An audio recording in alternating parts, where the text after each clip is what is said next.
Karibu. Sasa hizi ndugu. Salama.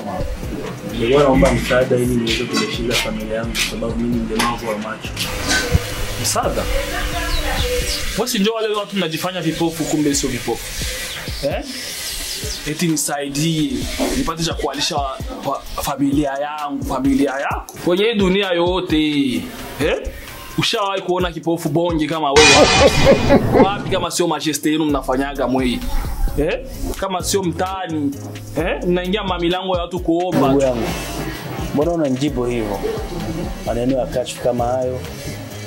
Au kwa sababu unao uwezo wa kuona mwanga wa dunia na rangi ya mwezi? Lakini jua sikupenda niwe hivi mlemavu wa macho. Yote alipanga Mola. Unaijua hiyo system, na sisi tunaweza kuifanya. Ayo tu kuna mwambia. Unaona kama ni haki kweli? Uone kama ni kipofu. Mtu kujifanyisha kule, anaweza kujifanyisha na mtu mkubwa wa hivyo kujifanyisha kwako. Kukuomba hela. Jirani. Unachofanya mimi sikupendezwa nacho hata kidogo. Mimi binadamu kama sisi. Baba yangu, chukua kidogo changu. Chukua kidogo changu. Ndio mtu wa hivi, mtu mzima kama huyo anaomba nafasi anaomba na kafu yangu ukimtizama jamaa kwa free. Mwenye apendi kuwa vile, haoni.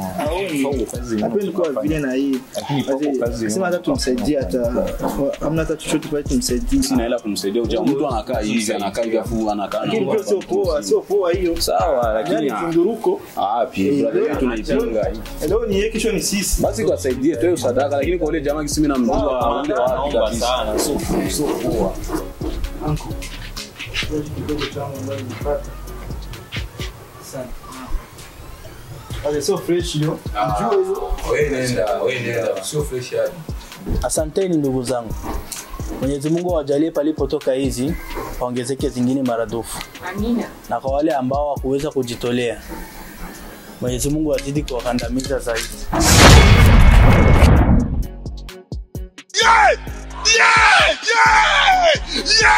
Na kwa wale hawakuweza kujitolea, Mwenyezi Mungu awazidishie waweze kutoa kwa kesho.